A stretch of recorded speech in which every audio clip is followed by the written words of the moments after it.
4.27 남북 정상회담으로 남북 관계가 급진전되고 있습니다. 이런 가운데 한국기독교교회협의회는 다음 달 스위스 제네바에서 열리는 세계교회협의회 70주년 대회에서 북한 교회 대표단과 만나기로 하는 등 기독교계의 남북 교류 움직임도 기지개를 켜고 있습니다. 순복음 부평교회가 장희열 원로 목사의 재정 의혹을 둘러싸고 갈등을 겪고 있습니다.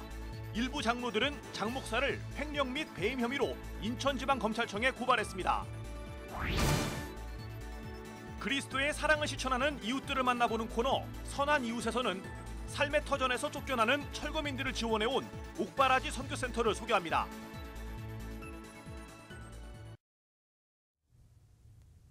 여러분 안녕하십니까? CBS 뉴스입니다. 4.27 남북 정상회담으로 남북 관계가 급진전되고 있습니다. 기독교계도 남북 정상회담에 이어 이달 말 열리는 북미 정상회담 준비 상황을 예의주시하며 민간 차원의 교류 협력 방안을 타진하고 있습니다. 한국기독교교회협의회는 다음 달 스위스 제네바에서 열리는 세계교회협의회 70주년 대회에서 북한 교회 대표단을 만나 남북 교류 방안을 논의할 예정입니다. 송주열 기자의 보도입니다. 북한의 미사일 도발로 냉각됐던 남북 관계는 지난 2월 평창 동계올림픽과 4.27 남북 정상회담을 계기로 180도 바뀌었습니다. 남북 정상이 한반도의 평화와 번영, 통일을 위한 판문점 선언을 천명하면서 경제계를 비롯해 각계에서 남북 교류를 재개하기 위한 연구 활동이 활발합니다. 한국기독교교회협의회는 다음 달 중순 스위스 제네바에서 4.27 남북 정상회담 이후에 남북 교회의 교류 협력 방안을 논의하기 위해 북한의 조선 그리스도교 연맹 관계자들을 만날 예정입니다. 교회협의회는 세계교회협의회 WCC 창립 70주년 기념대회와 한반도 에큐메니칼 포럼에 참가하는 북한 교회 대표단을 만나 지난해 무산된 8.15 남북 공동기도회를 재추진하고 3.1절 100주년 대회를 공동으로 준비하는 방안 등을 논의한다는 계획입니다. 또 WCC가 올해 정의평화순례를 한반도에서 진행하기로 한 것과 관련 순례단이 북한 지역을 경유하는 문제와 임진각에서 개성을 오가는 평화행진 구상에 대해서도 북측 교회 대표단과 의견을 나눌 계획입니다. 한국기독교교회협의회는 이를 위해 우리 정부와 북측의 의견을 조율해 남북 교회 간 교류 협력을 강화해 나갈 예정입니다. 우리는 일단 통일부하고도 좀 접촉을 해서 좀 의견을 나누고 조정을 하고 또 대북 문제도 북쪽의 의견을 최대한 좀 반영을 해서 거기서 뭘 원하고 있는지 그리고 조금 이전과는 좀 달라질 거예요. 또 북쪽의 요구도. 주요 교단들도 4.27 남북 정상회담 결과에 대해 만족감을 표시하며 남북교회 간 교류를 강화해 나가겠다고 밝혔습니다. 대한예수교 장로회 통합총회는 총회장 명의 담화문에서 판문점 선언 가운데 한반도의 완전한 비핵화를 언급한 점을 주목하고 있다고 밝혔습니다. 이어 한국교회는 세계교회의 협조 아래 1984년 도산소 회의를 필두로 남북 기독인의 교류와 평화통일, 대북 인도적 지원과 탈북민 지원을 위해 노력해왔다면서 남북의 공존 공영을 기도함과 동시에 북한 동포들이 하나님께 예배드리는 날이 속히 오기를 기도하겠다고 전했습니다. 올해 초 교단 내 통일준비위원회를 신설하고 통일 전문 NGO 설립을 추진하고 있는 대한예수교 장로회 합동총회는 비정부 활동을 통해 민간 교류를 활발하게 전개해 나가겠다는 계획입니다. 또 예장 합동총회는 한국교회는 북한교회 재건을 위해 기도하며 구체적으로 자금을 모으는 일을 해나가야 한다며 종교 분야 통일 자금 마련을 위해 힘쓰겠다고 전했습니다. CBS 뉴스 송주열입니다. 한국기독교교회협의회 정의평화위원회는 오늘 세계 노동절을 맞아 성명을 내고 노동자가 행복한 세상을 향해 나아가자고 말했습니다. 교회협의회는 성명을 통해 대한민국의 진정한 개혁은 노동자가 행복한 세상을 만들기 위해 모두가 마음을 모으는 데서 시작한다고 믿는다면서 최저임금 10,000원의 온전한 실현, 노동 3권의 완전한 보장, 비정규직 제도 철폐 등을 요구했습니다. 교회협은 또 모든 노동자가 자신의 권리를 완전히 보장받고 행복한 노동을 이어갈 수 있기를 열망하며